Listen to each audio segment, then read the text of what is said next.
ቀደም ሲል ከግብርና አንፃር የተወሰነ ሀሳቦችን ሲያነሱልን ነበር ክቡር ጠቅላይ ሚኒስትር። በተለይ ከምግብ ሉዓላዊነትን ከማስጠበቅ አኳያ አንዱ የነጻነት የማረጋገጥ እሳቤ መሆኑ ይታወቃልና ይህንንም በተደጋጋሚ ሲያነሱት እንሰማለን። ነጻነት በምግብ ሉዓላዊነት መረጋገጥ አለበት የሚለውን ሀሳብና ከዛ አኳያ የሀገሪቱን የቆላማ አካባቢዎች ላይ በልማት ረገድ ተካታች በማድረግ መልኩ እየተሰሩ ያሉ ስራዎች ምንድን ናቸው? አንዱ የእይታ ለውጥ ያመጣንበት መንገድ የኢትዮጵያ መሬት ከጫፍ ጫፍ፣ የኢትዮጵያ ሰው ከጫፍ ጫፍ፣ የኢትዮጵያ ሙቀት ከጫፍ ጫፍ መጠቀም አለብን፣ መደመር አለብን ያልነው እሱ ነው። ያልተደመረ አቅም፣ ያልተደመረ እውቀት፣ ያልተደመረ ሀብት የምናስበውን ብልጽግና አያረጋግጥም። መደመር አለበት። ምንደምረው ምንድን ነው? ለቆላ አካባቢዎች ያለን እይታ መቀየር አለበት። ቆላ ጠረፍ ብቻ አይደለም። ቆላ ችግር ብቻ አይደለም። ባይታይ ነው እንጂ ቆላ ውስጥ ሀብት አለ። ቆላ ውስጥ ለኢትዮጵያ ብልጽግና አጋዥ የሆኑ ጉልበቶች አሉ። ነጠረፍ ነው ከሚል ቆላ ነው ከሚል ችግር ነው ከሚል እይታ ወጥተን ለልማታችን ባለው አቅም ባለው ሳይዝ ግብአት እንዲሆን መጠቀም አለብን። ሰው መሬቱ ውሃው የሚል የመደመር ዋነኛ ወሳቤ ነው። የቆላ ልማት ሀገሪቱን የማወቅ ሀብታችን የማወቅ አቅማችን የማወቅ እና የመጠቀም ፍላጎታችን አካል ነው። የሀገሪቱን ሀብት በወጉ ሳናቅ አቅማችንን ሳናቅ ያንን አሰናስለ መደመር ሳንችል የምናስበው ብልጽግና እናረጋግጥ። ለምሳሌ ቆላማ አካባቢዎች ካልነው አንዷን ብቻ እናንሳ። ኦሞን፣ ደቡብ ኦሞ አሁን ኢትዮጵያዊ እዛ አካባቢ ሄዶ የተኛውን መስክ የተኛውን የውሃ ሳይዝ ቢያይ በተለይ የሚያግዙን አካላትማ ያን ቢያዩ ሊከሱን ሁሉ ይችላሉ። ይሄን የሚያክል ነገር ይዛችሁ ነው ወይ ብለው። አሁን 145 ኪሎ ሜትር ካናል ደቡብ ኦሞ ሰርተናል። 145 ኪሎ ሜትር ካናል ሲባል ዝም ብላ ትንሽዬ ቦይ አይደለችም። ልክ እንደ ትልቅ ሪቨር እንደ ትልቅ ወንዝ የሚወርድ ትላልቅ የውሃ አቅም ያለው 145 ኪሎ ሜትር ካናል ተሰርቷል። ውሃው ስላለ መሬቱ ስላለ ይሄን ማሽን ተጠቅመን ማልማት ከቻል በኢትዮጵያ በምግብ ሉዓላዊነት በምግብ ራስን ለመቻል በምናደርገው ጥረት ውስጥ የሚጫወተው ሚና በጣም ከፍተኛ ነው። በጣም ከፍተኛ ነው። ሶማሌ እንደዛ ነው። አፋር እንደዛ ነው። አሁን ቦረና ብትወስጂ ከውሃ ችግር በስተቀር የተኛው ሜዳ ውሃ አድርሰንለት ብናርሰው እንኳን እኛ ሌላ ያበላል። ቆላ ማለት እንደዚህ ናቸው። ቆላ ማለት አንደኛ ብዙውን ድርሻ የያዘው የኢትዮጵያ መሬት ማለት ነው። ወይና ደጋውና ደጋው ተደምሮ ቆላውን አያክልም። በመሬት ስፋት በጣም ሰፊ ቦታ ነው ያለው። ቆላ ማለት ብዙ ሕዝብ የሌለበትና በማሽን ለማረስ የሚመቸው ቦታ ማለት ነው። ደጋና ደጋው ተጣቧል ነው የሚታወቀው። ቆላ ማለት በንጽጽር ሜዳማ ማለት ነው። ይሄኛው ለማሽን ብዙ አይመችም ተራራ ስላለው፣ ያኛው ሜዳማ ማለት ነው። ቆላ ማለት ሁሉም ወንዞቻችን በወይና ደጋውና ደጋው አካባቢ ተራራ ዘንበው ወደ ታች ወርደው የሚገኙበት ቦታ ማለት ነው።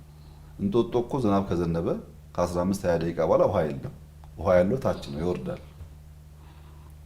ውሃ ያለበት ያልታረሰ መሬት ያለበት በማሽን ለመጠቀም አስቻይ ሁኔታ ያለበት ኦፍ ኮርስ ከፍተኛ ኢንቨስትመንትና ድካም የሚጠይቀውን ስፍራ ሳናለማ የምግብ ሉዓላዊነት ብልጽግና የሚባል ጉዳይ በተሟላ መንገድ ሊመጣ አይችልም። በእርግጥ እኛ መሬቱን ብቻ ሳይሆን ሰውም ደምረነዋል። አጋር ተብሎ ሰከንደሪስ ተብሎ ሁለተኛ ዜጋ የተባለው የለም፣ አንተም እንደሌላው አንደኛ ዜጋ ነህ፣ በኢትዮጵያ ፖለቲካ በኢትዮጵያ ኢኮኖሚ ከማንም ያላነሰ ሚና አለህና መሀል ፖለቲካ ውስጥ ተጫወትለን አጋሩንም መሀል አስገብተን መሬቱንም በሚታሰቡ ፖሊሲዎችና እቅዶች የመሀሉ አካል አድርገነዋል። ብዙዎቻችን ከደጋ ወይና ደጋ ስንመጣ እዛ አካባቢ ያለው ነገር ብቻ ታሳቢ ስለምናደርግ ነው ሙሉ የሆነ እድገትና ልማት ልናመጣም ችግር የነበረብን እና ቆላውን መጠቀም መሬቱን መጠቀም ሰውን መጠቀም በከፍተኛ ደረጃ ፋይዳ አምጥቷል። አሁን ኢትዮጵያ በአፍሪካ አንደኛዋ ስንዴ አምራች ናት እንላለን። ባይዘው ይሄን ጥያቄ ለማንሳት ይሞክሩ ሰዎች አሉ። ኢትዮጵያ በአፍሪካ አንደኛዋ ስንዴ አምራች ብቻ ሳትሆን ሁለተኛ አምራች ከሆነችው ግብጽ 3 እጥፍ ትበልጣለች። በድፍረት ነው ይሄን የምናገረው፣ በሙሉ እምነት ነው የምናገረው። እውነት ስለሆነ ስንጀምረው እናንሳለን። አሁን 3 እጥፍ ግብጽ ከምታመርተው እኛ እናመርታለን። ከፍተኛ የስንዴ ምርት አለ። ይሄን ለማጥላላት ይሄን ለማራከስ የለም ለማለት ሙከራዎች ሊደረጉ ይችላሉ። ግን ማንም ሰው ከዚች ከተማ 10-15 ምናምን ኪሎ ሜትር መንዳት ከጀመረ በኋላ የሚያየው ጉዳይ ነው። ከዚህ ወደ ሰሜን ሸዋ የሚጓዝ ሰው ከሱሉልታ ጀምሮ ባለው መንገድ ውስጥ ኦል ዘ ዌይ ያየዋል፣ ሌፍት ኤንድ ራይት። ምንም የተደበቀ ነገር አይደለም። ፋብሪካ እንኳን አይታይም፣ የታሸገ ቤት ውስጥ የሚሰራው። ይሄኛው እኮ ሜዳ ላይ ነው ያለው።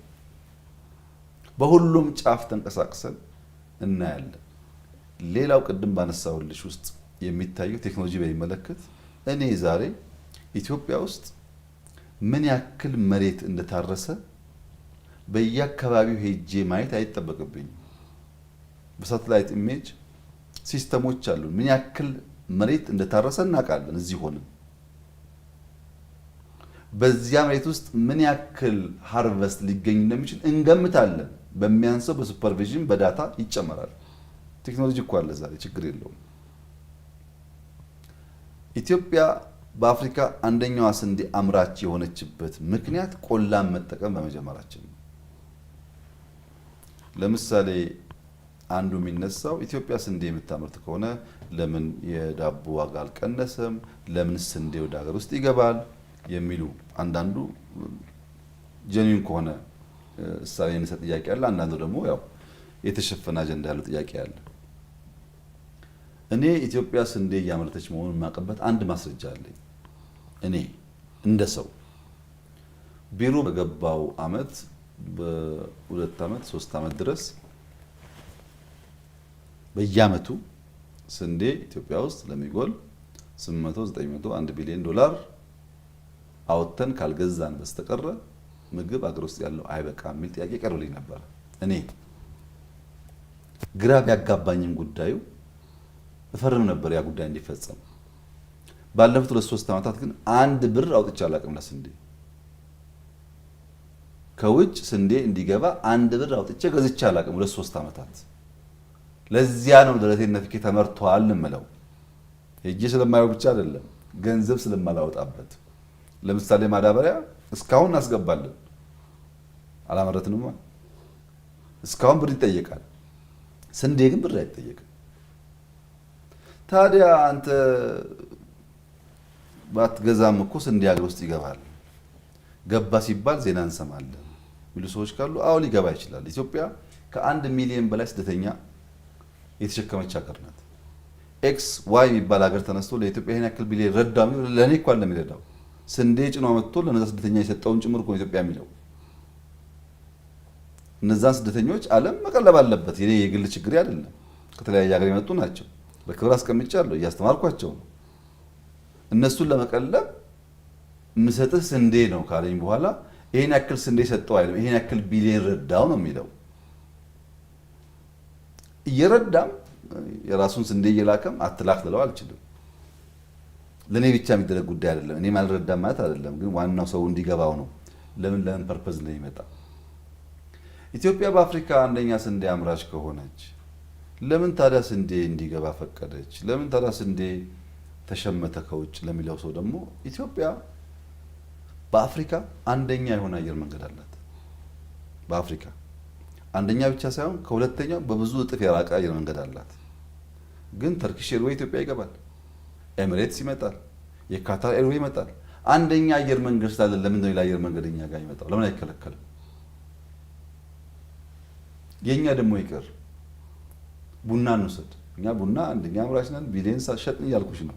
ቡና ኢምፖርት እናደርጋለን እኮ ለማሽን ለምናምን ትናንሽ የሚታሸጉ ምናምን ብሎ ቡና መርጦ ሰው እኮ ኢምፖርት ያደርጋል። ኢትዮጵያ ውስጥ ፕሪፈረንስ ነው። ይሄን አሁን ያለው የገበያ ስርዓት መከልከል አይፈቅድልንም። ለምሳሌ አሜሪካ በመኪና ምርት በተለይ በኢቪስ ይሄ ኤሌክትሪክ መኪና በሚባለው ቴስላ የሚባለው የምታመርት ሀገር ናት። በጣም ሰፋፊ መኪና ፋብሪካዎች አሏት።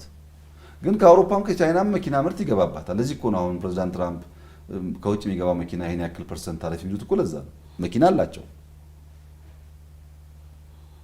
ሌላው ቀርቶ ኤሌክትሪክ መኪና ቴስላን በዚያ ልክ እያመረተ ቻይና የሚመረት መኪና አሜሪካ ይገባል።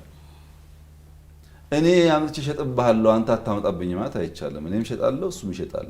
ገዢው ሰው ግን ሁለት ነገር የትኛው እንደሚገዛ ይወስናል። አንደኛው የሰለጠነ የነቃ ማህበረሰብ የናሽናል ጥቅም የገባው ብሔራዊ ጥቅም የገባው ማህበረሰብ ሲሆን የሀገሩ ምርት ያስቀድማል ሳይነገረው። የሀገር ምርት መግዛት ፋይዳው ስለሚገባው በጠቅላላ ጥቅሙ ስለሚገባው የሀገር ምርት ያስቀድማል። ይህን በአውሮፓ ገበያ በቻይና ገበያ በደንብ እናየዋለን። የእኛም ሀገር ሰው እየነቃ ሲሄድ ውጭ ናፋቂነቱ የውጭ አድናቂነቱ እየቀነሰ ሲሄድ የራሱን ምርት ዋጋ ሰጥቶ ችግር እንኳን የሚኖርበት የኔ ነው እያለ ይገዛዋል። አንዱ መንገድ እሱ ነው። ሁለተኛው በሀገር ውስጥ ምርት ሲትረፈረፍ ከውጭ ከመጣው ጋር በዋጋ ንጽጽር የተሻለ እንዲሆን ማድረግ ነው። ያን ማድረግ ቀላል ነገር አይደለም። ለምሳሌ ስንዴ ሌላ ሀገር የሚመረተው ቡና እንውሰድ።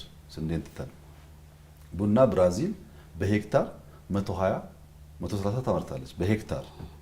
እኔ በሄክታር 15 ታመርታለሁ ማክሲመም ነው። እዛ ድረስ በአንድ ሄክታር 15 የሚያመርተው ሰውዬና በአንድ ሄክታር 100 ምናምን የሚያመርተው ሰውዬ ገበያ ሲመጡ እኩል አይሸጡም። ማሽነሪስ ያስፈልጋል፣ ኢንቨስትመንት ያስፈልጋል። ስንዴ ዩክሬን በሄክታር የምታገኘውን ግማሽ ነው ያላገኘው። ማሽነሪ ይፈልጋል። ስንዴ ያመረትኩኝ እንጂ ገና በጣም ብዙ ስራዎች ይጠበቅብናል። እና በአንድ ሄክታር 100 ኩንታል የሚያገኝ ሰው በአንድ ሄክታር 50 ኩንታል ከሚያገኝ ሰው ጋር ሲወዳደር ዘሴም ሳይዝ ባለው መሬት በጣም ብዙ ምርት ስላመረተ ባነሰ ዋጋ ይሸጣል። በዋጋ መወዳደር ሌላ ፈተና ነው ማለት ነው። ይሄ ጊዜ ይፈልጋል። ከዛ ውጭ ኮንትሮባንዱ አለ፣ ደላላው አለ። የኢትዮጵያ ምርቶች ኢሌጋል በሆነ መንገድ ወደ ውጭ ሀገር መሸጥ የተለመደ ነው። ኮንትሮባንዱ፣ ደላላው፣ እኛ በሄክታር የምናመርተው ምርት ለመወዳደር ያለው ውስንነት፣ የዓለም የገበያ ንግድ ስርዓት በራሱ ደግሞ መከልከል ስለማይፈቅድ ሰው ደግሞ ነቅቶ ብሔራዊ ጥቅም ገብቶት የራሱ መርጦ ስለማይገዛ ሲደማመር የሚፈጠሩ ፈተናዎችና ችግሮች አሉ። በፈለግነው ልክ ኢምፓክት ማድረግ እንቸገራለን። ለምሳሌ ዘመን መለወጫ፣ ገና፣ ፋሲካ፣ አረፋ ሲመጣ እኮ የኔ ስራ እኮ ልክ እንደ መንግስት ስራ ኮሚቴ አቋቁሜ ምርት ካለበት አስገዝቼ አስጨኘ እኮ ነው እዚህ ያመጣው ማከፋፈለው። ስራዬ ስንት ኪሎ ገባ፣ ስንት ገበያ ወጣ፣ ስራዬ እኮ እሱ ነው። በገና እለት ዋነኛው ስራዬ እንቁላል ስንት ሸጠ፣ ስጋ ስንት ሸጠ ነው ስጠይቅ የምውለው። ለምን? ገበያ ስርዓቱ ዊክነስ ስላለበት ፈላጊው አለ፣ ምርቱ አለ። እዚህ መሀል ላይ ኢንተርቪን ካላደረግን በስተቀር ሰው ስለሚቸገር፣ ግን የኛ ስራ መሆን ስለሚገባው አይደለም። ብዙ ደላላና ብዙ አምታች ስላለ ድሃው እንዳይጎዳ ለማድረግ ነው እንደ መንግስት ቁጭ ብለን እንደ ስራ የምንሰራው ማለት ነው። እነዚህም ጉዳዮች ታሳቢ ማድረግ ያስፈልጋል። እኛ ስላመረትን ኢምፖርት አናደርግም ማለት አይደለም። እኛ ስላመረትን በዋጋ ደግሞ እንወዳደራለን ማለትም አይደለም። ብዙ ፋክተሮች አብሮ የሚከተሉ ነገሮች አሉ። ይሄን እያረቅን እንሄዳለን። ማምረት እንደምንችል ገብቶናል። ስንዴ በጥቂት ዓመታት ውስጥ ከአፍሪካ አንደኛ እንደሆነ ሁሉ በሄክታር እያሰፋን እያሳደግን መሄድ እንዳለብን ገብቶናል። ገንዘብ ይፈልጋል፣ ጊዜ ይፈልጋል፣ እውቀት ይፈልጋል። እየሰራንበት ነው። የሰራንበትን በመካድ የጎደለንን መሙላት አንችልም። የሰራንና ያገኘነው ውጤት እያደነቅን የጎደለውን ደግሞ እየሞላን እንሄዳለን። በዛ አይን ካልታየ በቀር አደገኛ ችግር ያመጣል። በጥቅሉ ቆላ ላይ ኢትዮጵያ ከፍተኛ አቅም አላት። የከርሰ ምድር ውሃው፣ የሰርፌስ ውሃው፣ በዝናብ የሚገኘው ውሃ ከፍተኛ መሆኑ፣ ያልታረሰ መሬት መሆኑ፣ ማዳበሪያ ያልነካው አፈር መሆኑ ተደማምሮ ምርታማነት የሚያሳድግ ስለሆነ ቆላ ላይ አሁን ከሰራነው በላይ አበክረን መስራት ይኖርብናል። ቆላ ላይ ስንሰራ ግን መሬቱ ላይ ብቻ አይደለም፣ ሰውንም ጭምር የሀገር ባለቤት መሆን አምነን እንደ ብልጽግና አቅፈን ነው። አንተ አጋር ነህ፣ መሬት ግን የኛ ነው ማለት አንችልም። እሱም ባለቤት ነው፣ መሬቱም የኛ ነው። በጋራ ስንለማ የምናስበውን ውጤት ልናመጣ እንችላለን። ኢንክሉሲቭ ነን። ተደማሪ ኃይል እናበዛለን። መደመርን እናስባለን ስን መሬትም ውሃም ሰውም ጭንቅላትም ሀብትም ነው የሚደመረው። በዚህ አግባብ ነው ቆላ ላይ ትኩረት ሰጥተን እየሰራን ያለው። ውጤቱም በዛ ልክ እየመጣ ነው ያለው። ክቡር ጠቅላይ ሚኒስትር፣ ከቆላማ ልማት ጋር በተገናኘ በተለይ ከቆላ አካባቢዎች ጋር ያነሳኑ ጉዳይ አለ። ይህ አንዱ የምግብ ሉዓላዊነትን ለማረጋገጥ የሚደረጉ ስራዎች አካል ነው። ይህ ደግሞ ከተረጅነትም ጋር በቀጥታ ሊገናኝ የሚችል ጉዳይ እንደሆነ ታሳቢ ይደረጋል። ሌሎች በተለይም ካነሳናቸው ባሻገር ኢትዮጵያ ከተረጅነት ለመውጣት የምታደርጋቸው ጥረቶች ምንድን ናቸው? ተረጅነት በተለይ በኢትዮጵያ ተጨባጭ ሁኔታ ዘሞስት አሳፋሪው ነገር ነው። ኢትዮጵያን የሚያክል ሀገር ለራሷ አምርታ ራሷ ማብላት ተስኗት አንዳንዴ ከሷ ካነሱም ሀገራት መለመኗ በጣም አሳፋሪ ነገር ነው። ከዚህ አሳፋሪ ነገር ይሄ ትውልድ ጨክኖ ኢትዮጵያን መገላገል አለበት። ልጆቻችን ግን ይሄን ጉዳይ ከታሪክ ውጪ በተግባር ማየት የለባቸው። እኛ ተረድተን ተረጅነትን ማውረስ የለብንም። እኛ ለምነን ልመናን ማሸጋገር የለብንም። እኛ ጋር መቆም አለበት። ኢትዮጵያ ውስጥ ተረጅነት ልክ እንደ በኢኮኖሚ በኢንፍሌሽን እንዳነሳ ነው በጣም አደገኛው ስብራት ነው። የስነ ልቦና ስብራት የኢትዮጵያን ከገጠመን ነገር አንዱ ከተረጅነት ጋር የሚያያዝ ጉዳይ ነው። አሳፋሪ የሆነው ነገር ጌጥ ሆነልን። አሳፋሪ የሆነው ነገር ክብር ሆነልን። አሳፋሪ የሆነውንና ደፍረን ልንተገብረው የማይገባውን ነገር በነፃነት የምንተገብረው በአደባባይ የምናደርገው ጉዳይ ሆነ። ከዚህ ጉዳይ ጋር ተያይዞ የመጣው የባህል ለውጥ የቫሊዩስ የኢትዮጵያን እምነት መሸርሸር ልክ በጣም የሚያስፈራ ነው። በተደረገው ጥናት ያረጋገጥ ነው ለመረዳት በሴፍቲኔት ለመታቀፍ ሲሉ ጥሪታቸውን የሚሸጡ አሉ። በሬ ካለው ከብት ካለው ፍየል ካለው ደሃ ለመባል የሚሸጥ ሰው አለ። ይህ በጣም የተረጋገጠ ነው። ኢትዮጵያ ውስጥ ጥሪታቸውን ሽጠው የለኝምና በሴፍቲኔት ልኑር ብለው የወሰኑ ግለሰቦች፣ ቤተሰቦች አሉ። ከዚህ በላይ ስብራት የለም። ባለኝ ጨምሬ ከልመና ልገላገል ሳይሆን ያለኝን ሽጬ በልመና ልኑር የሚሉ ልጅ እየቀያየሩ የሚለምኑ አሉ። ለዚህ ከተማ ውስጥ እንደሚደረገው ተከራይተው ልጅ እንደሚለምኑት ጠዋት በሆነ ልጆች ይዘው ሄደው ስንዴ ወስደው በሌላ ጊዜ ደግሞ ልጆች ቀይረው የሚለምኑ ሰዎች አሉ። ልጅ እየቀያየሩ ስንዴ የሚረዱ ሰዎች አሉ። በጥናት የተረጋገጠ ነው። ይሄም አመራሩ ሳይቀር ወረዳ በታች ቀበሌ ያለው አመራር ሳይቀር ልክ እንደ ስራ ማስኬጃ እንደ በጀት የሌለውን ተረጂ ቆልሎ እርዳታውን ወስዶ ሽጦ ስራ ማስኬጃ የሚያደርገዋል። ምን ያክል የጉዳዩ አደገኛነት ማሳያ ከሆነች ብዬ ነው። ግለሰቦች ሳይሆን ተቋሙ የሚያስተዳድረው አካልም ጭምር ማለት ነው። መሸማቀቅ የሚባል ነገር ቀረ። ጥናቱ እንደሚያመላክተው በመጀመሪያ ከባቢ የሚረዱ ሰዎች ማታ ነጠላ ተሸፋፍነው ተደብቀው እርዳታ ይወስዱ ነበር። አሳፋይ ስለነበረ ኋላ ላይ ሲነጋጋ ጀመሩ። አሁን ቀን ላይ ብቻ ሳይሆን ለምን ዘገየ? ልክ እንደ ደሞዝ እርዳታ ይምጣ እንጂ ኪሎ ይጨመር እንጂ የሚለው ጉዳይ እንደ መብት በገሃድ በሚነገር የሚሰራ ጉዳይ ሆነ። አንዳንዱ አካባቢ በተለምዶ እኛ ሀገር አባት ለልጁ ሌላውን ሰው ልጅ ሲጠይቅ የሚጠየቁ ጥያቄዎች ነበሩ። የሚታወቁ ስራ አለው ወይ፣ ባህሪው፣ ገቢው ይባላል። አንዳንድ አካባቢ ሴፍቲኔት ታቅፏል ወይ የሚልም ጥያቄ መመዘኛ ሆኗል። ሰው ልጁን ለመስጠት ባልየው በሴፍቲኔት የታቀፈ ከሆነ ሊሰጥ አሊያ ደግሞ ሊከለክል ማለት ነው። በዚህ ደረጃ ነው ስብራቱ፣ በዚህ ደረጃ ነው የባህል ውድቀቱ። ይህንን ስብራት ለመጠገን በትልቁ ማሰብ አለብን። ከተረጂነት መውጣት ብቻ ሳይሆን ረጂ መሆን አለብን እኛ የሚል ትልቅ ሀሳብ ካሰብን በኋላ ህዝባችንን ያወያየ ነው። ከቀበሌ ቀበሌ ህዝብ አወያይተናል። በዚህ ጉዳይ የሚያስደስተው ነገር የኢትዮጵያ ህዝብ በስፋት ጉዳዩን ተገንዝቦ ሪስፖንድ ለማድረግ የሄደበት መንገድ በጣም ተስፋ ሰጪ ነው። እንፍጠን፣ እንፍጠር፣ እንስራ፣ ይብቃን ልመና የሚል የኢትዮጵያውያን የወል ድምፅ ነው። በውይይቱ ያረጋገጥነው የጋራ አቋማችን ነው። የመንግስት ብቻ አይደለም። ህዝቡ ይጠላዋል ይሄን ነገር። ገባ ብለን ስናይ እውነት ለመናገር ልመና፣ እርዳታ ኢትዮጵያ መርዝ ነው የሚያመጣብን። ከፋፋዩ ሀሳብ፣ ፖለቲካ የሚያተረማምሰው፣ ህዝቡን የሚያወነባብደው እርዳታ የሚባል ቆሻሻ ተግባር ነው። እሱ ውስጥ ነው በጣም በርካታ ነገሮች ታጭቀው ይመጡት። የራሳችን ጉዳይ በራሳችን መክረን እንዳንወስን የሚያደርገን አንዱ ነገር እርዳታ የሚባለው ነው። የሚነገረን ብዙ ቢሊዮን ነው፣ እኛ እናየው። በዛ ውስጥ ግን ሰው የፈለገውን ነገር በእኛ ውስጥ እንዲሰራ ያደርጋል። እና መቆም ያለበት አደገኛ ስብራት ለመልማት ለመለወጥ ያለንን ኢነርጂ የሚገታ አደገኛ መርዝ ነው። ይህንን ነገር ለመቅረፍ በመንግስት ደረጃ በዚህ ቢሮ የተዋቀረ ቲም አለ። እርዳታን ማቆም አለብን፣ ተረጂን መቀነስ አለብን ብለን ጊዜ አስቀምጠናል። ቅድም በኤክስፖርት በጊዜ አነጻጽሬ ያስችልሽ ነበር። የኢትዮጵያ ማንሰራራት ዘመን ሌላው ማሳያ እና ኢትዮጵያውያን በአንክሮ ማስተዋል የሚገባቸው ከእርዳታ ጋር የሚያያዝ ጉዳይ ነው።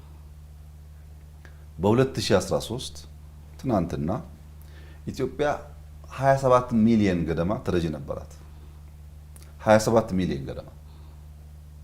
በዚህ ዓመት ኢትዮጵያ 3.9 ሚሊዮን ብቻ ነው ተረጂ ያላት። 23 ሚሊዮን ነፃ ወጣ። 20 ሚሊዮን ተረጂ ነፃ ካወጣ በኋላ አንድ ሰው፣ አንድ ስርዓት፣ አንድ ፓርቲ ባይኖርስ ምን ችግር አለበት? ከዚህ በላይ ድል አለ እንዴ? ዜሮ መሆን አለበት፣ ረጅ መሆን አለብን እማምነው ነገር ነው። ግን 20 ሚሊዮን ሰው ከእንደዚህ ያለ ስብራት ነፃ ከማውጣት በላይ ድል፣ ነፃ ከማውጣት በላይ ማንሰራራት ከየት ይመጣል? ይሄ 3.9 ያልነው ራሱ ከ1 ሚሊዮን በላዩ ኢንተርናሊ ዲስፕሌስድ ፒፕልን ይጨምራል። የተፈናቀሉ ሰዎች እነሱን ተወያይተን ቶሎ ቀያቸው መለስ ብንችል ደግሞ በከፍተኛ ደረጃ ይቀንሳል ማለት ነው። መንግስት ባስቀመጠው እቅድ ህዝባችን በነበረው መንገድ ድጋፉን ከቀጠለ የኢትዮጵያና የእርዳታ ጉዳይ ቢበዛ 2 ዓመት ነው፣ ከዛ በላይ አይቀጥልም። በሚቀጥሉት 2 ዓመታት ማክሲመም እናቆማለን ብለን ነው እየሰራን ያለነው። ደግሞ እናሳካዋለን። 23 ያሳካን 3 እና 4 አይከብድም መቼም እናሳካዋለን። በአንድ ጀንበር መሆን አይችልም፣ ትልቅ ቁጥር ስለሆነ 27 ሚሊዮን ማለት የብዙ ሀገር ፖፑሌሽን ማለት ነው። ትልቅ ቁጥር ነው። ከዚያ ውስጥ 23 ያልነው እኛ ሰፈር ያሉትን ጎረቤቶቻችን ደማምሮ የሚሆን ቁጥር ማለት ነው። ቀላል ነገር አይደለም። በ2-3 ዓመት ውስጥ ይሄን የሚያክል ሰው ከተረጅነት ነፃ ማውጣት የማንሰራራት መገለጫ ትልቁ ማሳያ ነው። ግን ይሄ ጉዳይ በምን መጣ ነው? 23 ሚሊዮን እንዴት ተሳካልን? ስኬቱን ብቻ ሳይሆን የስኬቱ መንገድን ማየት ስለሚያስፈልግ አንደኛው ዌዘር ነው። በአመት 2 ማምረት ጀምረናል። ክረምት ከበጋ እንደምታዩት ዝናብ ፈጣሪ ሪስፖንድ አድርጓል ለልፋታችን። በግሪን ሌጋሲ ተከል እግዚአብሔርም ረዳን። ዝናብ በጋም ስንዴም ከሞላ ጎደል በበቂ እያገኘን፣ ይሄ እንዲቀጥል ስራ ያስፈልጋል። ማዝነብ ብቻ አይደለም፣ የዘነበው እንዳይባክን መቋጠር ያስፈልጋል፣ መገደብ ያስፈልጋል፣ ካናል ያስፈልጋል፣ ኢሪጌሽን ማስፋት ያስፈልጋል። ያ በየጊዜው ልንሰራበት የሚገባ ጉዳይ ነው። እስካሁን ያለው ጥረት ግን ዝናብ ዌዘር በእጅጉ አግዟል። ፈጣሪ ረድቷል እዚህ ጋር። ሁለተኛው ኢኒሼቲቮቻችን ናቸው። ለምሳሌ የሌማት ትሩፋት ስንጀምረው የዋዛ ይመስላል። ያመጣው ኢምፓክት ግን ይኸው ዶሮ እንቁላል የሚባል ነገር የዓለም ሁሉ ስቃይ ነው የሆነው። ብዙ ልንሰራ የሚገባን ሴክተር ቢሆንም የሌማት ትሩፋትን ባንጀምር በዶሮ፣ በወተት፣ በስጋ፣ በእንቁላል ሊፈጠር የሚችለው ቀውስ እየሰሩ ያሉ ሰዎች ይገባቸዋል። በነገራችን ላይ እዚህ ቢሾፍቱ ሞጆ ሲወጣ እየፈጠርን ያለነው የዶሮ ማምረቻ አቅም የሚገርም ነው። ትንሽ ነው፣ መስፋት አለበት፣ ግን የሚገርም ነው። ለመጀመሪያ ጊዜ እኮ ነው ስለ ግራንድ ፓረንት ኢትዮጵያ ያወራችሁ። መቼ አውርተን እናውቃለን?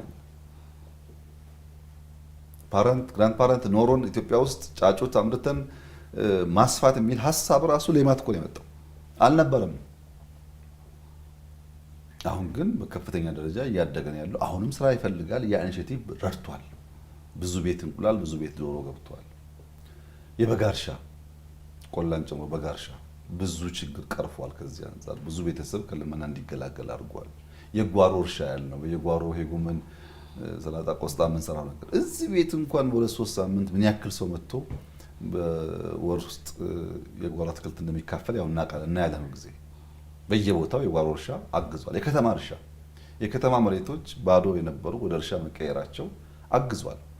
እዚህ ጋር ቤተክርስቲያኖች ያጠሯቸው ቦታዎች፣ ዩኒቨርሲቲዎች ያጠሯቸው ቦታዎች፣ ሃይ ስኩሎች ያጠሯቸው ቦታዎች፣ አንዳንድ የመንግስት ኩባንያ ቢሮዎች ያጠሯቸው ቦታዎች እየታዩ በቨርቲካል ፋርሚንግ፣ በፕሪሲሽን ፋርሚንግ፣ በድሪፕ ኢሪጌሽን ታግዘው በጓሮ እርሻ፣ በከተማ እርሻ ማክሲመም ብንሰራባቸው ደግሞ ልመና ምን ሊሆን እንደሚችል አስቡ። በጣም የታጠረ ቦታ ሞልቷል መቼም ከተማ ውስጥ እንደሚታየው። እሱ ሁሉ የወል ሀብት ስለሆነ ጥቅም ላይ መዋል አለበት። ባለቤት መሆን ብቻ አይደለም፣ ባለቤቱ ማንም ይሁን ግን መጠቀም አለበት። ያ የተሰራ መምጣቱ ጅማሮ ለቅድሙ ውጤት አግዟል። ሌላው ግን በጣም ያገዘን ዳታ ነው። ዳታ ማጥራት አንዳንድ ቦታ እኮ የሌለ ፖፑሌሽን የሌለ ቤተሰብ የሌለ ቁጥር ተመዝግቦ ነው እርዳታ የሚለመነው። ብዙ ስንዴ ለማግኘት ብዙ ቁጥር ማበራከት ወግ ስለነበረ ማለት ነው። ዳታ አጠራን፣ ኢኒሼቲቮቻችን ሰሩ፣ ዌዘር ሰፖርት አደረገን፣ ህዝባችን በአብዛኛው ወሰን አይገባም ብሎ በዚህ ምክንያት በጣም በከፍተኛ ደረጃ ቁጥር አሽቆለቆለ። እንዴት ነው ሰስቴን የምናደርገው ይሄን ነገር? አንድ አመት ላይ 20 አንድ 15 አንድ 10 የሚባል የሚዋዥቅ ጉዳይ እንዳይሆን እንዴት ሰስቴን እናደርገዋለን የሚለው ጉዳይ ደግሞ ወሳኝ ጥያቄ ነው። ለዚህ አንደኛ ፈንድ አዋጅ ፓርላማ ነው ያለው፣ በቅርቡ ይጸድቃል፣ በካቢኔ ጸድቋል። ፈንድ ከእያንዳንዱ ትራንዛክሽን ለዚህ ፐርፐዝ ሎካሊ ፈንድ እናሰባስባለን። ይሄን ኢትዮጵያውያን ማድረግ ይችላሉ። ሁለተኛ ክምችት ነው። ትልቁ የኢትዮጵያ ስብራት ምርት ባለባቸው አካባቢዎች በቂ የሆነ ስቶሬጅ በቂ የሆነ ሳይሎስ የሉም። ይመረታል ወይ ይበላል ወይ ይበላሻል። እያመረቱ የሚበላሽባቸው ቦታዎች በጣም ብዙ ናቸው። በቅርቡ እዚሁ ወደ አፋር አካባቢ ሰዎች ጋር አዋሽ አለፍ ብሎ ሄደን ነበርና በቃ መሬቱ በሙሉ ማንጎ ብርቱካን ፈሶ ለቃሚ አቶ ይታይ እዚህ አይተን አዝነናል። ግን በቃ እንደሱ ነው። አንዳንድ ቦታ ይመረታል፣ ምርት የሚሰበስብ ሰው የለም። ከተማ ታጉሮ ነው ስራ የለም የሚለው ምርቱና ፈላጊው አይገናኝም። ክምችት ያስፈልጋል። ምርቶቻችን የምናቆይበት ስንዴም ይሁን ጤፍም ይሁን በቆሎም ይሁን ከተመረተ በኋላ ሳይበላሽ ረዘም ላለ ጊዜ እንዲቆይ ስቶሬጅ ያስፈልገናል። ሶስተኛው ይሄ እርዳታ ማስተባበሪያ የሚባለው ኮሚሽን እየለመነ የሚያከፋፍል ብቻ ሳይሆን የሚያርስ መሆን አለበት ነው ያለው። በቆላማ አካባቢዎች በዚህ ዓመት ከ100 ሺህ ሄክታር በላይ አርሷል። ባይዘው ኮሚሽኑ የራሱ እርሻ አለው፣ አርሶ ምግብ ይሰበስባል። ከመንግስት ብቻ ሳይሆን ከራሱ እርሻም ሰፖርት ያደርጋል ማለት ነው። ያም ማስፋት አለበት፣ 3-4 እጥፍ ማደግ አለበት። ቦታውም አለ፣ ውሃውም አለ። አቅሙን እያጎለበትን ማረስ አለበት። ከዚህ ውጪ ምላሽ የመስጠት የመንግስት አቅም ተሻሽሏል። ለምሳሌ ሶማሌ ክልል ቦረና የድርቅ ሲያጋጥመን ሰው ሳይሞትብን ብዙ እርዳታ ሳናገኝ በራስ አቅም መከላከል የቻልንበት መንገድ ሪስፖንድ የማድረግ አቅማችን ስለጎለበተ ነው። ድርቅ በሆነ ጊዜ ሊያጋጥም ይችላል። የትኛውም ዓለም ድርቅ አለ። ግን ሌላ ዓለም ኒውስ ነው። ሙቀት ጨመረን፣ ዝናብ ጠፋ ዜና ነው እንጂ ሰው አይገልም። እኛ ጋር ደግሞ ከዜናነት አልፎ የሰው ህይወት እንዳይቀጥፍ ሪስፖንድ የማድረግ አቅማችንን ማሳደግ ያስፈልጋል። ይሄ እያደገ የመጣ አቅም ነው። ከኛ ውጪ የኮሚኒቲ ሶሊዳሪቲ የኮሚኒቲ ሪስፖንድን በጣም የሚደንቅ ነው። ኢትዮጵያ ውስጥ እኮ ያለን ማጋራት ማካፈል አዲስ እያደግንበት ያለ ባህል ሆኗል። ማዕድ ማጋራት ቀላል ነገር እኮ አይደለም። ብዙ ሰራተኞች በማዕድ ማጋራት ጓዳቸውን እየሞሉ ከአመት አመት ይኖራሉ እኮ። ዝቅተኛ ገቢ ያላቸው ሰዎች በ3 ወር በ4 ወር የሚደረግላቸው የማዕድ ማጋራት ከፍተኛ ጠቀሜታ ነው ያለው። ብዙ ቦታ ይደረጋል። መመገቢያ ቦታ እያበጁ በሺህ የሚቆጠሩ ሰዎች በቀን አንዴ በቀን ሁለቴ አዛውንቶች፣ ትላልቅ ሰዎች የሚመገቡበት ስፍራ እየተመቻቸ እየመጣ ነው ያለው። ያም የማህበረሰቡ ሪስፖንስ ሆቴሎች፣ ባለሀብቶች እያደረጉ ያሉት ድጋፍ ከፍተኛ ነው። የሚጠይቁኝም ሰዎች አሉ። ምግብ ከሚደፋ ለምን አይሰጥም መድፋት አንፈልግ የሚሉ እናቶች አባቶችም አሉ። ያም ስርዓት የተበጀለት ሆቴሎች የተረፋቸውን ነገር ለእጅ አጠሮች ማገዝ የሚችሉበት ነገር መስመር እየያዘ እየመጣ ነው ያለው። ብዙ ሰዎች መደጋገፍን ባህል እያደረጉ ነው። ለብቻ መኖር ሳይሆን በጋራ መኖር የተለመደ ነው። በግ ስጋ ማካፈል የተለመደ ነው። ከዚያ ባሻገር ግን የትምህርት ቤት ምገባ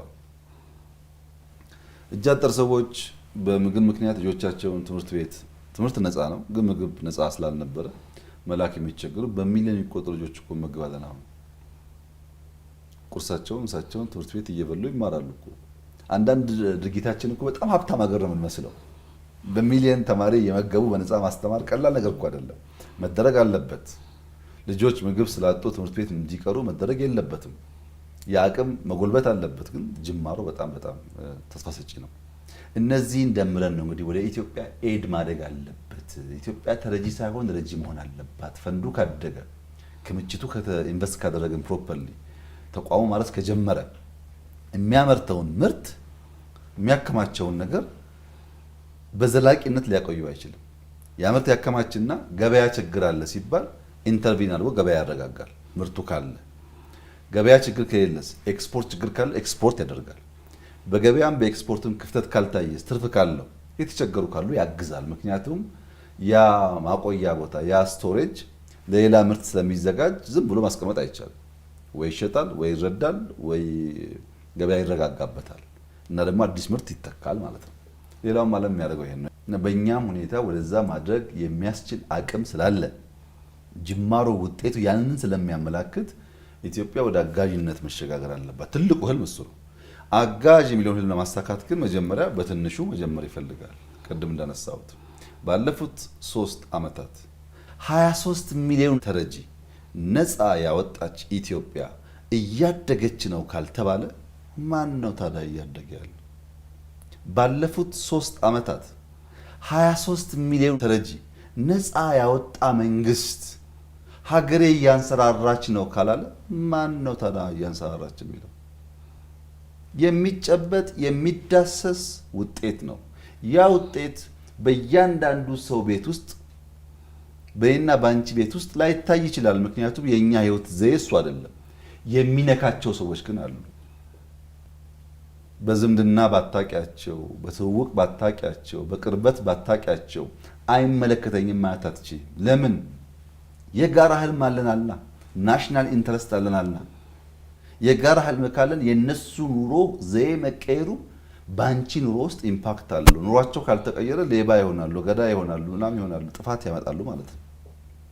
እያንሰራራ ነው ስንል በኤክስፖርት ብቻ አይደለም፣ በእርዳታም የመጣው ውጤት ይበል ይቀጥል የሚያስብል አስደማሚ ውጤት፣ የሚያኮራ ውጤት ነው። ይሄንን የሰሩ የኢትዮጵያውያን እጆች በሙሉ የተባረኩ ይሁኑ።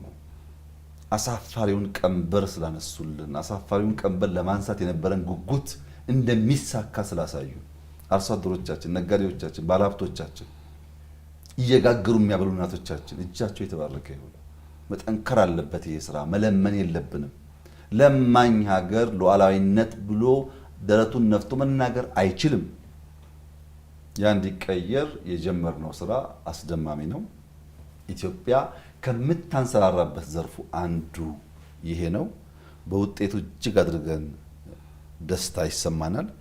ውጤቱን ጠቅለን እስክናሸንፍ ድረስ ግን አይናችን እንዲያሸልብ አንፈቅድለትም። ገና ነው። 3.9 ሚሊዮን ሰው አለ። አሁንም እሱ ዜሮ እስከሚሆን የሚያሸልብ ማንኛውም ሰው ያ ያሳካው ሊሸረሸር እንደሚችል ማወቅ አለበት። ዜሮ መሆን አለበት። ደግሞም እናደርገዋለን። ወደ ሌላ ጉዳይ ልውሰዶ። ክቡር ጠቅላይ ሚኒስትር፣ መንግስቱ ትኩረት ካደረገባቸው ጉዳዮችና ከሚሰራባቸው ጉዳዮች አንዱ የትርክት ግንባታ ነው። ለምንድን ነው በተለየ መልኩ የትርክት ግንባታ ላይ ትኩረት መስጠት ያስፈለገው? የትርክት ግንባታ ላይ ትኩረት መስጠት እንዴት እንዳስፈለገ፣ ለምን እንዳስፈለገ፣ እንዴት እንደሚሰራ ለማወቅ ራሱ ትርክትን በወጉ መገንዘብ ጠቃሚ ነው።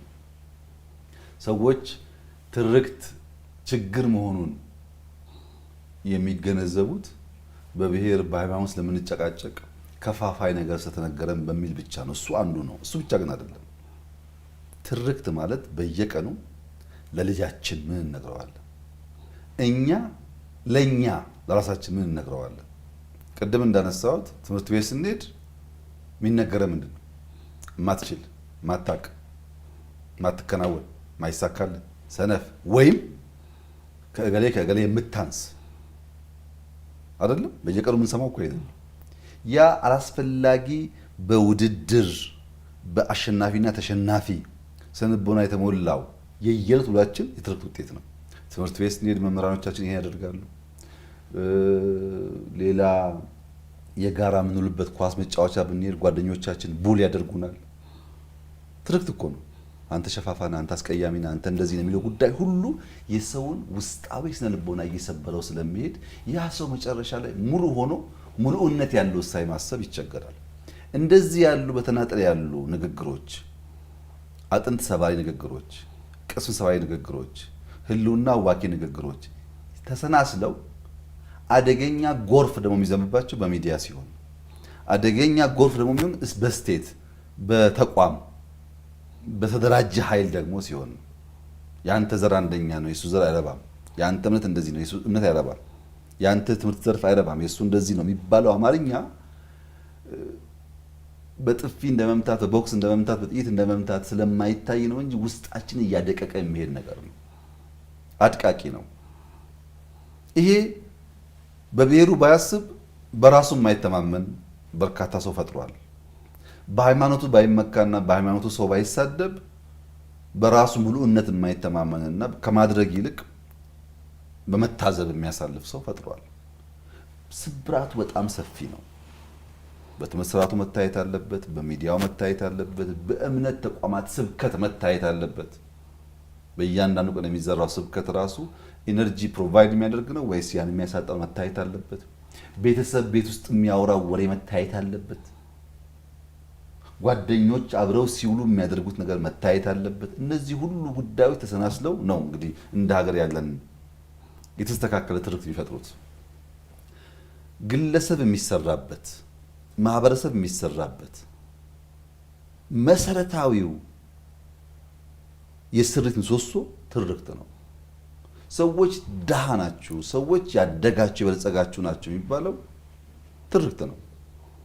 ሰላም፣ ግጭት ፕራይመሪሊ ትርክት ነው።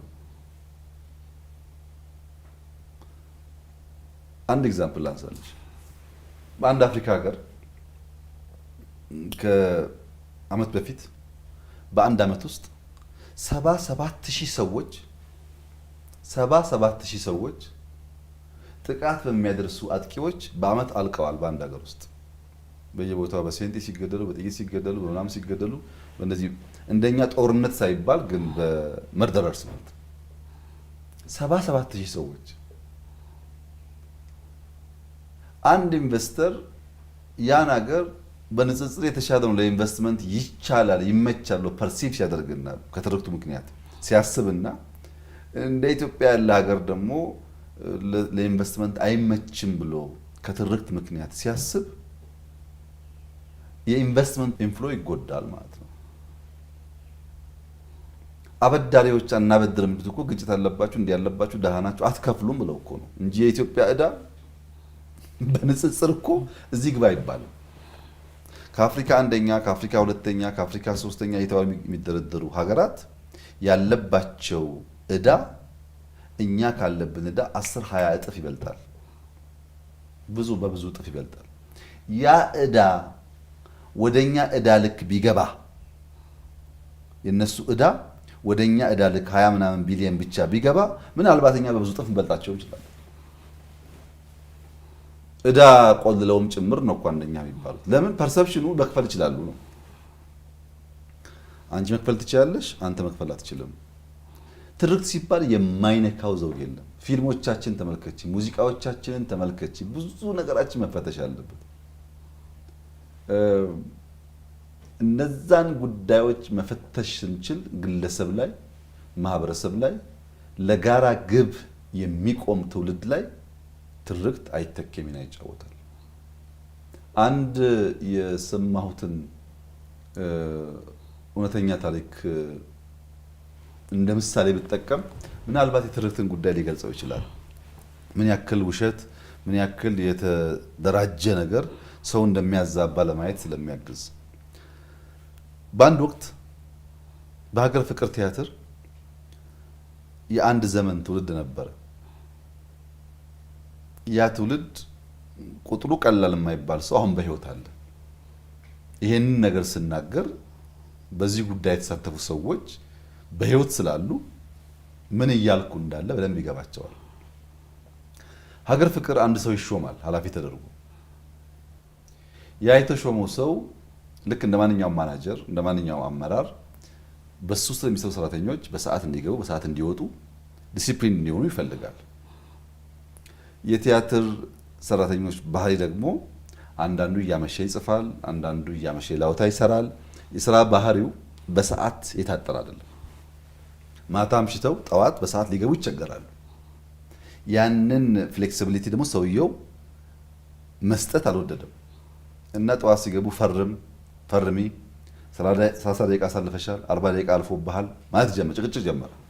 ልክ እንደ ማንኛውም ሰራተኛ የመንግስት ሰራተኛ በሰዓት ግቡ በሰዓት ውጡ የሚለውን ነገር ማሳካት ፈለገ እና ሰራተኞች ተቸገሩ። እነሱ ማታ ስራ አለባቸው፣ ያመሻሉ። ሰውየው ጋር ሊጣጣሙ አልቻሉ። እንግዲህ የቲያትር ሰራተኞች ቀላል ሰዎችም አይደሉም። ጭንቅላታቸው ያስባል። የመፍጠር አቅማቸው ከባድ ነው። አንዳንዴ ለመልካም አንዳንዴ ለጥፋት ሊሆን ይችላል። እነዚህ ሰዎች ለአንድ አፍታ ጥፋት መከሩ። ይሄ ሰውዬ ይሄንን ግትር አቋሙን ይዞ ሳያሳብደን በፊት ማሳበድ አለብን አሉ። ተመካከሩና ስራ ተከፋፈሉ። አንተኛው እዚህ ጋር ጠብቀህ ይሄን ትለዋለህ፣ አንቺኛዋ እዚህ ጋር ጠብቀሽ፣ አንተኛዋ ተከፋፈሉ ስራ እና ይህ ሰው ወደ ስራ ሲመጣ አንዱ ቢሮ በር ጠብቁት። እሺ ምን ነክተዋል ሰሞኑን አለው። ምን ሆነሃል? ብቻህን እኮ ነው እያወራህ የምትሄደው አለ አለቃው። ያመሃል ብሎት ገባ። ስራ ቆይቶ ካፍቴሪያ በኋላ በረፍት ሰዓት ሲሄድ አንደኛው ጠብቀው ጠጋ ብላ ወንድሜ ምን ነክተዋል? ተው እንጂ ለልጆች አስብ፣ ብቻህን እኮ ነው እያወራህ የምትሄደው አለችው። ምን ነካሽ ሴትዮ ብሎ ጥሏት ተመለሰ። ከሰዓት አንዷ ጠብቀው ረሳኸኝ፣ ዘነጋኸኝ፣ እኔ እኮ ቤተሰብ ነኝ፣ ዘመድ ነኝ፣ አውቃለሁ፣ አንተ አጥፍተኸኝ ነው እና እዚህ ግቢ ውስጥ በስፋት የሚነገረው ብቻህን እያወራህ እንደምትሄድ ነው። እባክህን ብቻህን እያወራህ ትሄድ፣ ምን ነክቶሃል አለችው። 3 ሆኖ አሁን ቢሮ ገብቶ ማሰብ ጀመረ። ይሄ ነገር ምንድን ነው እያለ ሰዓት ደርሶ ከስራ ወጥቶ ወደ ቤቱ ሲሄድ አንዱ ጠበቀው መንገድ ላይ። ምን ነክቶሃል? ብቻህን እኮ ነው እያወራህ የምትሄደው አለው። ከሰውየው ካለፈ በኋላ የግለሰብ እጁን እያወራጨ እያወራው እንደሚሄደው ብሎ ተናገረ። ድምፅ አወጣ። ድምፅ ካወጣ በኋላ ደንግጦ አዩኝ እንዴ ብሎ ዞር አለ።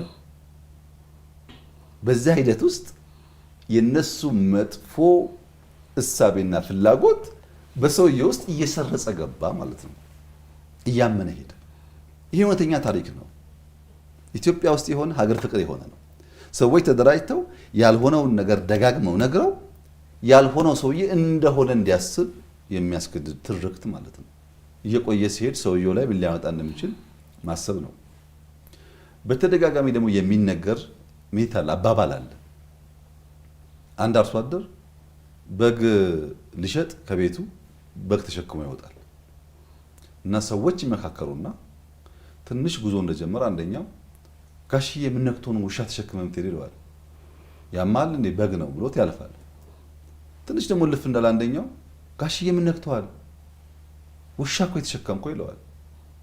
ምን ነካ? በግ ነው የኔ በግ ነው ለገበያ ነው የማወጣው ይለዋል። ገበያ አካባቢ ሲቀርብ አንደኛው ምን ሆነዋል? ውሻ ተሸክመው የሚንቀሳቀሱት የሚጓዙት ይለዋል። ይህንን ጊዜ ሰውየው ተደጋገመበትና የራሱን በግ ውሻ ብሎ አውርዶ ጣለው። ያለን እውነት የታጠቅነውን እውነት የምናቀውን እውነት የሚያስጥል የድግግሞሽ ውሸት ሲፈጠር የኛን ቁመና የኛን አቋም የኛን ቦታ የኛን ሁኔታ ይቀይረዋል። ለዚህ ነው ትርክት አደገኛ ነገር ነው። ግለሰብን ማህበረሰብን ሊጎዳ ይችላል። ጥንቃቄ ያስፈልገዋል። በተለይ ዘር ሃይማኖት እየተባለ በሚነገርበት ሀገር ውስጥ ደግሞ እንደዚህ አይነት ከፋፋይ ጉዳይ ካለ ጥፋት ያመጣል፣ መጫረስ ያመጣል። ሊገራ ሊታረም ይገባዋል የሚባለው በኢትዮጵያ ተጨባጭ ሁኔታ ንቅል ልሂቃን ከፋፋይ የሆነ ትርክት እያሰረጹ ትውልድ በትውልድ ላይ ሰው በሰው ላይ ዜጋ በዜጋ ላይ ተባብሮ ልማትን ብልጽግናን እንዳያመጣ እርስ በርስ እንዲጠራጠር እንዲጠፋፋ መንገድ እየከፈቱ ነው። እነሱ የዜሮ ድምር ጨዋታቸውን በህዝብ ላይ ሲያደርጉት ያን የሚገዛ ሰው ደግሞ እየተበራከተ ሲሄድ እርስ በርሳችን ሊያጠፋፋን ይችላል። ለዚህ ነው ልጆቻችን ላይ ከመሰረቱ ከትምህርት ጀምሮ ከታችኛው ጀምሮ ልንሰራባቸው ይገባል። ሚዲያዎቻችን፣ ድራማዎቻችን፣ ፊልሞቻችን ፕሮጀክት የሚያደርጉት መሰብሰብን፣ አንድነትን፣ አብሮነትን መሆን አለበት። ያ ካልሆነ ጥፋት ያመጣል የምንለው እያንዳንዱ የምንሰራቸውን ስራዎች ተመልከች። ለምሳሌ በየሰፈሩ ኳስ ሜዳ እንሰራለን። ለምን እንደምንሰራው ሰብሰብ ብሎ እንደ አብሮ አደግ እንደ ጓደኛ የሚተያዩበት ባህል እየጠፋ ስለሆነ እንዳይጠፋ እኮ ነው። የከተማ ልጆች የሚያገናኛቸው ጉዳይ እንደ ድሮ አለ እየቀነሰ መጥቷል። የሚሰባሰቡበት ኖሮ አብሮ አደጌ ነው ወንድሜ ነው ብሎ እንዲተሳሰቡ ለማድረግ ነው። በየቦታው አንፊ፣ የጋራ ስፖርት መስሪያ፣ ፓርኮች፣ እነዚህ ሁሉ ሰው ከቋንቋ ባሻገር ከእምነት ባሻገር ከጾታ ባሻገር ከተወለደበት ሰፈር ባሻገር በኢትዮጵያዊነት ጥላ ስር አብሮ ወጥቶ ገብቶ ደስታን አብሮ ወጥቶ ገብቶ መልካም ዕውቀትን ሊጋራ የሚያስችል አውድ መፍጠር አስፈላጊ ስለሆነ ነው። ሚዲያዎቻችንም ከዛ አንጻር ከተገሩ ሰዎቻችንም ከነቁ ትርክት እየተገራ ከሄደ ብዙ ሀገራት እንደምናየው የተሰበሰበ ማህበረሰብ መፍጠር ይቻላል። ብዙ ሀገራት የፖለቲካ ልዩነት አለ። ብዙ ሀገራት በብሔራዊ ጥቅም ጉዳይ ግን ሲያወላዱ አይታይም። ብዙ ሀገራት ብሔር፣ ቋንቋ፣ እምነት ልዩነቶች አሉ። እንደኛ ግን አንገብጋቢ ጉዳይ ሆኖ የሁሉ ነገር ትኩረትና መነሻም መዳረሻም እሱ ብቻ ግን አይሆንም። ያለ መግራት ትርክት ያስፈልጋል። ትርክቱ ደግሞ የሚሰበስበን፣ የሚያስማማን፣ የሚያቀራርበን፣ ከልመና የሚያወጣን፣ ከድህነት የሚያወጣን፣ ከችግር የሚያወጣን፣ ተቋም እንድንገነባ የሚያደርገን፣ እኔ ከአንቺ ጋር አንቺ ከሱ ጋር እሱ ከሷ ጋር ለመኖር የሚያስችል አውድ የሚፈጥር የተሳሳተ መረጃ የተሳሳተ ወሬ ሆኖ ከሚከፋፍልን መልካሙን ነገር ዘርተን መልካም ትውልድ መፍጠር አለብን የሚል እሳቤ ነው ያለው። ትርክት ካልተገነባ በቀር ኤክስፖርቱ አይቀጥልም። ትርክት ካልተገነባ በቀር ቅድም ያነሳነው ለማኝነት አይጠፋም። ካልተገነባ በቀር ሉዓላዊነቷ የተከበረ የገዘፈች ኢትዮጵያ መፍጠር አይቻልም። ኢትዮጵያ ገዝፋ ጸንታ ለልጆቻችን ማሸጋገር እንድንችል ቀናነት ያለበት ብሔራዊ ጥቅምን መሰረት ያደረገ የጋራ አብሮነትን ታሳቢ ያደረገ ልዩነታችን ያልደፈጠጠ ያንም ያከበረ የትርክት ስርዓት መከተል ያስፈልጋል። ያንን ካደረግን ነው የተሟላ ብልጽግና ልናረጋግጥ የምንችለው በሚል እሳቤ ነው የትርክት ላይ አበክረን የምንሰራው። ግን ዘርፉ ብዙ ነው። በትምህርቱም፣ በጤናውም፣ በሚዲያውም፣ በቲያትሩም በሁሉም ዘርፍ ሊሰራ የሚገባው ስራ እንደሆነ ደግሞ ታሳቢ ማድረግ ያስፈልጋል። እዚህ እንዳሉት ትርክት ትውልድንም የሚሻገር ጭምር ነውና ትውልድ ላይ ስናነሳ ደግሞ ተተኪነትን አብረን የምናነሳው ጉዳይ ነው የሚሆነው። ምክንያቱም የፖለቲካ ሽግግር በዋናነት ተተኪ ላይ ነው ትኩረት የሚያደርገውና አያይዘው እስኪ ክቡር ጠቅላይ ሚኒስትር በተለይ የፖለቲካ ሽግግርን ለማሳለጥ የሚያስችሉ ተተኪዎችን በማፍራት ረገድ ወጣቶች ወደ አመራር እንዲመጡ ምን ስራዎች እየተከወኑ ነው? እስካሁን የገለጽኳቸው እያመጣናቸው ያለናቸው ውጤቶች በበቂ ደረጃ ተኪ አመራሮች ማፍራት ካልቻል የአመራር መዛነፍ አለ፣ የጉዞ መደነቃቀፍ አለ፣ ውጤቱም ከግብ አይደርስም ማለት ነው። የአንድ አመራር መለኪያው በበቂ ተኪዎች የማዘጋጀትና የመፍጠር አቅሙም ጭምር ነው። ወጣቶችን ማዘጋጀት በእጅጉ አስፈላጊ እንደሆነ በተግባርኛ እናውቀዋለን። ወጣት ሆነን ሀሳብ በምናነሳባቸው ጊዜዎች የሚደርሱብንን ኩርኩሞችም እናውቃቸዋለን። ወጣት ውስጥ ያለ ኢነርጂ ያለ ጉልበት ብልሃት ባላቸው ልምድ ባላቸው ሰዎች ቢታገዝ ምን አይነት ፍሬ እንደሚያፈራም እናውቃለን። በዚህ ምክንያት የወይፈኑን ጉልበት እና የበሬውን ብልሃት ደምረን ነው ያለውን መከራ ማረስ የምንፈልገው። መከራው መታረስ አለበት። መከራውን ለማረስ ጉልበት ያስፈልጋል። መከራውን ለማረስ ግን ብልሃትም ያስፈልጋል። እነዚህን አቀናጅተን ነው የምናርሰው። ይህን ስናደርግ በብልጽግና እንደ ፓርቲ የወሰን ነው በርከት ያሉ ወጣቶች በመንግስትም በፖለቲካ ጉዳይ ውስጥም ገብተው መግባት በቂ ስላልሆነ በየጊዜው ሰልጥነው ኢምፓወር ደግሞ ተደርገው ስራ ተሰጥቷቸው እየተለማመዱ ተኪ ማፍራት አለብን የሚል ዝግጅት በስፋት ይሰራ ያለ ነው። እኔ የመራው ካቢኔ በግማሽ በላይ ወጣት ነው። ብዙዎቹ ትናንትና ዩኒቨርሲቲ የነበሩ መጥተው በተለያየ ደረጃ ሰርተው በተግባር ተምረው ዊዝደም ካላቸው ሰዎች ጋር አብረው ሰርተው አሁን ትላልቅ ኃላፊነት ይዘው እየሰሩ ይገኛሉ። እዚህ ጋር ሁለት ችግር ነው ያለው። ብዙ ሰዎች ከፍተን ለማስገባት ሞክረናል። ለምሳሌ አንቺ ከውጭ ስትመጪ ከአሜሪካ ስትመጪ የመጀመሪያው ሀሳብሽ አመራር መዘጋጀት አለበት፣ እውቀት ያላቸው ሰዎች ያስፈልጋሉ፣ ወጣቶች ያስፈልጋሉ ትያለሽ። ትክክል ነው። ይሄ ሁሉ የመጣሽው ግን ራስሽን ሾመሽ ነው። አንቺ ያሰብሽው የብሔራዊ ደህንነት አማካሪ ለመሆን ነው፣ የውጭ ጉዳይ ለመሆን ነው፣ ወይም መከላከያ ለመሆን ነው። ወስነሻል። ያ የወሰንሽው ነገር ካልተሰጠሽ ማገልገል ውስጥሽ ስለሌለ አኩርፈሽ ነው የምትሄጂው። ብዙዎች አኩርፈው የሉት በዚህ ነው። ራሳቸውን ሾሞ ከመጡበት ቦታ ውጪ ማገልገል ያለ አይመስላቸው። ወረድ ብሎ ማገልገል ብዙ ሰው ዝግጁ አይደለም። ወረድ ብለን ካላገለገልን ደግሞ መንግስት ምን እንደሆነ የመንግስት ኒውሮን የመንግስት ሲስተሞች ምን እንደሆነ አናቃቸው። ታች ብዙ ጣጣ ያለው እሱን እያየን ስንሄድ ነው መፍትሄ አፍላቂ ምን ሆነ። ያንን በማይጥስ መንገድ የስልሳዎቹ ትውልዶች በደርግም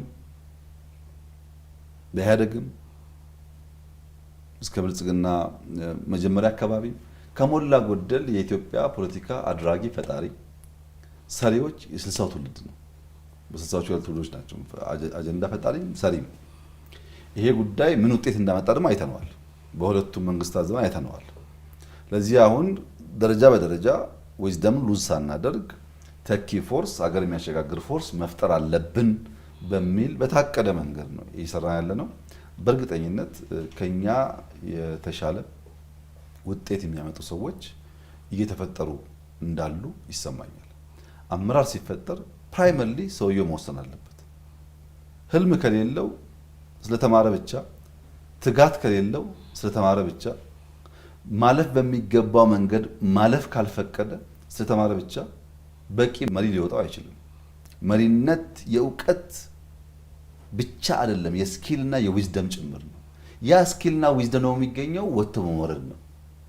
ከታች ጀምሮ አቲቲዩዱ የቀና ለማገልገል የተዘጋጀ ስርቆት የሚጠየፍ በልፋት በጥረት ውጤት የሚያመጣ በድካም ውስጥ እያበጠ እያደገ እንደሚሄድ የሚያምን ሳይደክም አልጋ ባልጋ ነገር እንደሌለ የሚያስብ ከሆነ በጣም በርካታ ወጣት ሊሰሩ የሚችሉ ወጣቶች ያሉበት መንግስትና ፓርቲ ነው። በእርግጠኝነት ብዙ ሰዎች እድል እያገኙ ኢምፓወር እየተደረጉ እያበላሹ እየተገሰጹ እየተመከሩ እየሰለጠኑ ስለሆነ ኢትዮጵያ ወደፊት የመሪ ጉዳይ ያሳስባታል ብዬ ብዙ አልሰጋም ነኝ። መልካም፣ ወደ ሌላ ጉዳያችን እስኪ ሻገር እንበል። በተለይ የውጭ ግንኙነታችንን እስኪ እንፈትሽ። ባለፉት 7 ዓመታት አዳዲስ ጉዳዮች የሰማንበት ነበር የውጭ ግንኙነቱ ሂደትና እንደው በዲፕሎማሲውና በውጭ ግንኙነት ረገድ ባለፉት 7 ዓመት እንደ መንግስት ያሳኳቸው ነገሮች ምንድን ናቸው? በውጭ ያለውን ግንኙነት በቅጡ ለመረዳትና ለማወቅ መጀመሪያ ዓለም ያለችበትን ነገር መገንዘብ ያስፈልጋል። ዓለም በጣም በከፍተኛ መወናበድ ውስጥ ነው ያለችው። ምንም ነገር የሚጨበጥ የሚዳሰስ የለም። ፍሉድ ነው።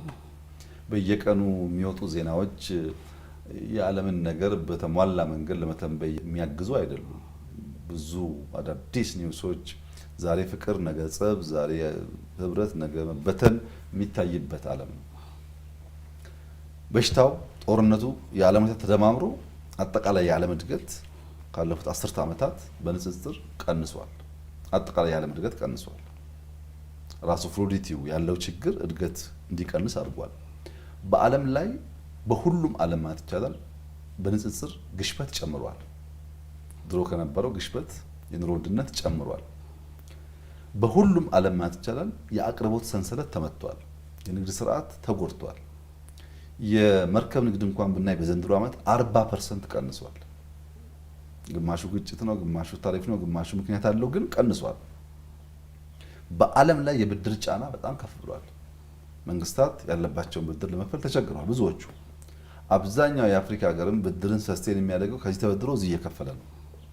ጫናው በጣም ከፍተኛ ነው። የበጀት ጉድለት በዓለም ደረጃ በጣም አድጓል። የበጀት ጉድለት የለባቸው የሚባለው ጋር በጣም ጥቂቶች ናቸው። አብዛኛው በጀት ጉድለት የሚያስተናግድ ሀገር ነው። ምን ማለት ነው? የራሱ ጉድለት ስላለበት ያንቺን ጉድለት አያይልሽም ማለት ነው። ግጭቶች፣ ግጭት ከዚህ ቀደም አፍሪካ ላይ እንደ ባህል፣ እንደ ወግ፣ እንደ ልማድ ተወስዶ ነበር። በየጊዜው የሚሰማ ጉዳይ ነው። እኛ ተወልደን ካደግን ጀምሮ ግን በምዕራቡ ዓለም ግጭት አልሰማንም። አሁን በምዕራቡ ዓለም ግጭት አለ። ግጭት በሆነ አህጉር ውስጥ ታጥሮ የቀረ ጉዳይ አይደለም። ሁሉም ጋር የሚታይ ጉዳይ ሆኗል። ይሄ ነው የዓለም ሁኔታ። ግጭት ያለበት፣ እድገት የሌለበት፣ ኢንፍሌሽን የበዛበት፣ በጀት ጉድለቱ፣ እዳው፣ ግንኙነቱ፣ ንግድ ስርዓቱ የተረበሸ ዓለም ነው። እኛ ከዚያ በፊት እንከተል የነበረው የዲፕሎማሲ አፕሮች ዘርፈ ብዙ ነው። ጠቅላላ አድርጎ ሲነሳ ግን 3P ይባላል። አንደኛው ፖለቲካል ነው። እኛና ኤክስ እኛና ዋይ ያለን ሪሌሽንሺፕ ፖለቲካል ነው። ሁለተኛው ፕሮሰስ ነው። ጽፌ ነበር መልሶልኛል፣ ደውሎ ነበር ደውሎልኛል፣ አግኝቼው ነበር አግኝቶኛል፣ ጎብኝቶኝ ነበር ጎብኝቼዋለሁ አይነት ፕሮሰስ ነው። ሶስተኛው ፕሮቶኮል ነው፣ ውክልና ነው። ዩኤን ጋር አልተገኘንም፣ እንትን ጋር አልተገኘንም፣ እንትን ጋር አልተገኘንም፣ እንትን ጋር አልተናገርንም ነው። ሄደንም አግኝተንም ተናግረንም ለኢትዮጵያ ምን አመጣን የሚል ነገር የለውም። አውትካም ሌቭል ኢቫሉዌት አያደርግም፣ ፕሮሰስ ነው።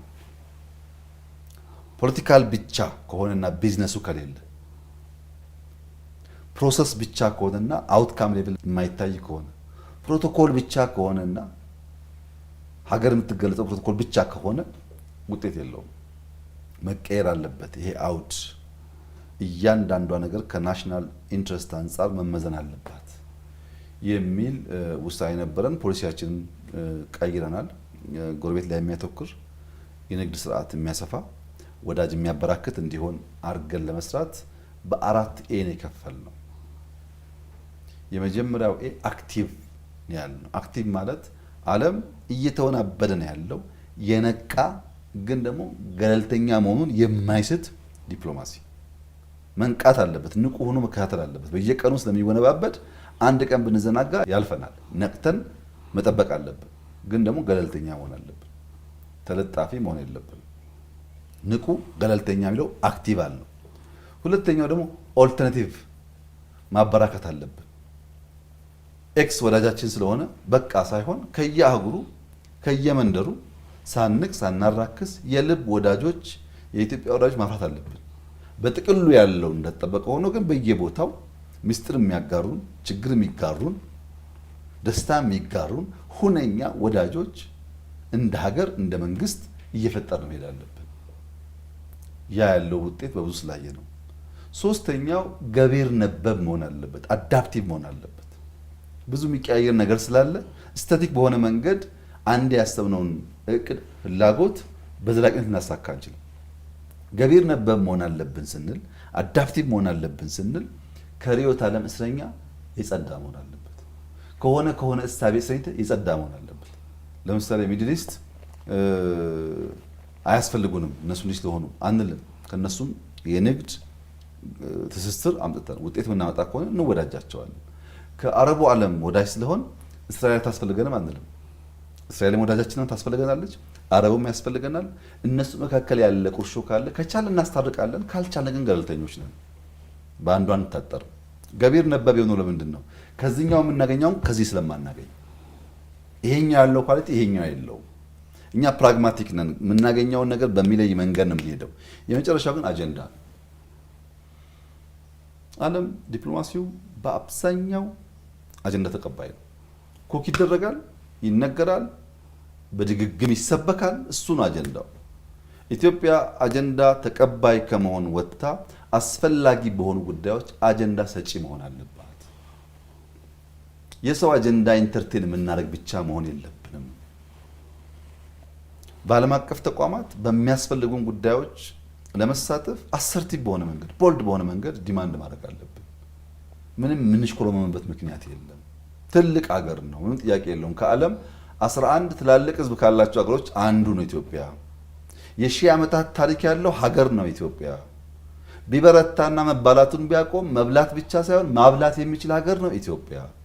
በምን ሂሳብ ነው አራክሰው እንዲያው እንፈቅድላቸው? ደግሞ አራክሰው ያዩናል እንጂ በዛ ልክ የጎደለ ጓዳችን አይሞሉልንም። ይሄን ማስተናገድ እንደ ሀገር የለብንም የሚሉ አቋሞች ወስደን በ4ቱ ኤ ከፍለን አክቲቭ መሆን አለብን፣ ኦልተርናቲቭ ማበራከት አለብን፣ አዳፕቲቭ መሆን አለብን፣ አጀንዳ ክሪኤት ማድረግ አለብን። ዲፕሎማሲያችን አሰርቲቭ መሆን አለበት፣ ቦልድ መሆን አለበት፣ የለየ ወዳጅን ሌላ የለየ መሆን አለበት ብለን ነው የጀመርነው። በዚህ ነው እንግዲህ በርከት ያሉ ስትራቴጂክ አጋር ኦል ዌዘር የሚባል ወዳጆች በንግግር ብቻ ሳይሆን በፍርርም ደረጃ የደረስ ነው። በከፍታም በዝቅታም በሙቀትም በቅዝቃዜም አብረን እንቆማለን የሚል ነው ኦል ዌዘር ማለት። በዚያ ሌቭል ወዳጆች አፍርተናል። በብዙ መድረኮች ለሸምጋይነት የምንፈለግ ሆነናል። ይህ አንዳንድ አውራ ዘለል አማተር ፖለቲከኞች እንደሚያወሩት ሳይሆን ኢትዮጵያ የተከበረች ሀገር ናት በዓለም መድረክ ላይ። በዚያም ልክ በብዙ ዓለም አቀፍ ጉዳዮች ላይ እንድትሳተፍ የምትፈለግ ሀገር ናት። የብሪክስ አባል ሀገር ናት። የብሪክስ አባል የሆነው ዝም ብሎ በዋዛ አይደለም። ቅድም ባልኩት መንገድ ነው። እኛ ደቡብ አፍሪካ ስንሄድ የብሪክስ አባል እንደምንሆን ከምሽቱ 12 ሰዓት አንድም የብሪክስ አባላት አልወሰኑም። ኢትዮጵያን አለማስገባት ያለውን ጉዳት ካስገነዘብን በኋላ ከሚድናይት በኋላ ነው ኢትዮጵያ ገብታ ጠዋት የታወጀው ማለት ነው። ከገባች በኋላስ ዝም ብላ አባል አለችም። ኢትዮጵያ አጀንዳ ያላት ሀገር ናት ኢትዮጵያ። በቅርቡ ብራዚል ላይ የሚኒስትሮች ስብሰባ ነበር ብሪክስ በሚመለከት። እዛ ውስጥ ጠንከር ያሉ ሀሳቦች ካላቸው እና ባካችሁ ይህን ጉዳይ ብትተውልን ብታናግሩን ከሚባሉ ሀገሮች አንዷ ኢትዮጵያ ናት። እኔ አልሄድኩም፣ ሄደው ውጭ ጉዳይ ሚኒስትሩ ነው። ግን ጠንከር ያለ አቋም ስለነበረን ወደ እኔ ሽምግልና የሚልኩ ሰዎች አሉ። በዚህ ጉዳይ ብትለሳለሱ፣ ይህን ብትተው፣ ይህን ብትፈቅዱ የሚሉ ሀገራት መልእክት ልከውብኛል። ዝም ብሎ አባል አለንም። አጀንዳ ያለን አጀንዳችንን አሰርቲቭ በሆነ መንገድ የምናነሳ አርጊው የምናደርግ ፍላጎቶቻችንን ለማሳካት የምንጥር ሆነን ነው የተገኘ ነው። ከዚያ በተረፈ ግን ኢትዮጵያውያን ቢማሩ፣ የወደፊት አመራሮች ቢማሩ፣ ትላንትና በብዙ ሚስ አድርገናል ብዬ ከማስብበት ነገር አንዱ የልብ ወዳጆች ማፍራት ተለመቻል። ዝም ብሎ ለፕሮቶኮል ተገናኝተው የተከበሩ መባባልና ወዳጅ ማፍራት ለየቅል። ዛሬኛ በሁሉም አህጉራት የልብ ወዳጆች አሉ። ሚስጥር የሚያጋሩን ትሬንድ ከኛ ጋር የሚያያዝ ጉዳይ ካዩ ሰው ልከው ይሄ ጉዳይ ያለ አስተውላችኋል የሚሉን መረጃ የሚሰጡን፣ በችግር የሚደግፉን፣ በትጥቅ የሚደግፉን፣ በስልጠና የሚደግፉን የልብ ወዳጆች አሉ።